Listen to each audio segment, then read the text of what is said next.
La chronique livre d'Olivier.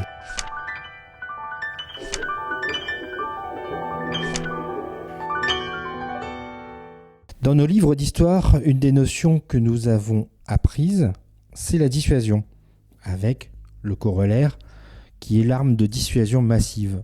Ces armes sont ces bombes connues normalement pour ne pas être utilisées, tant elles sont puissantes. Montrer les muscles, gonfler les pectoraux avec de la technologie militaire et avec un potentiel de destruction sur les ennemis. Avec cette assise, les nations sont censées ne pas s'affronter, laissant la place à la diplomatie et à la raison des gouvernants. La raison ? Encore faut-il que les profils de nos dirigeants ne changent pas et ne se transforment en sales gosses qui jouent avec les gros boutons rouges et les codes.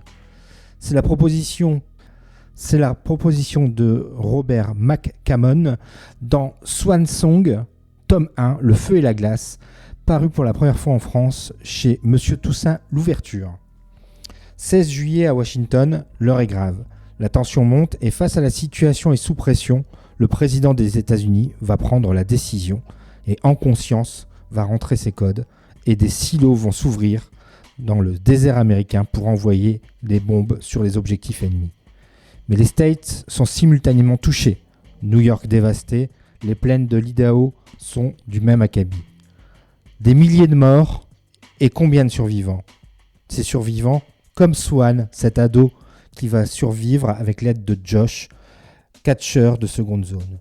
Est-ce que le plus dur n'est pas justement de faire partie des vivants dans ce monde post-apocalyptique où tous les codes sont annihilés, où le monde devient encore plus bestial ? Autant dire tout de go, le style post-apocalyptique, j'ai toujours eu un peu de mal. À part Je suis une légende de Richard Matheson, j'ai toujours eu des difficultés à lire ces romans. La proposition de Robert McCammon, qui sort pour la première fois en France, alors que l'œuvre est sortie en 1987 aux États-Unis, est bien dans la veine du style, se donnant le temps et les pages pour installer la situation des protagonistes, à commencer par Swan, montrant ses capacités d'adaptation sous la protection de Josh. Il fait le choix de mener plusieurs récits en parallèle, mais cela m'a quelque peu perdu.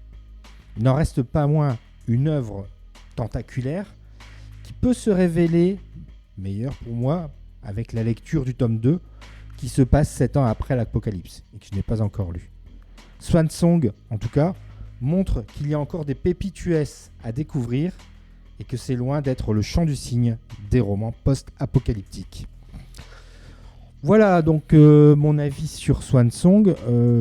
J'ai pas l'avis le plus éclairé puisque je suis pas un grand fanatique des romans post-apocalyptiques.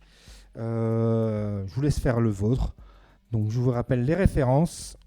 Swan Song, tome 1, Le feu et la glace, et paraît en même temps, donc le tome 2, comme ça vous n'avez pas à attendre. Donc sous-titré La glace et le feu, et comme je le dis, qui se passe bien des années plus tard, 7 ans après, plus exactement après l'Holocauste nucléaire.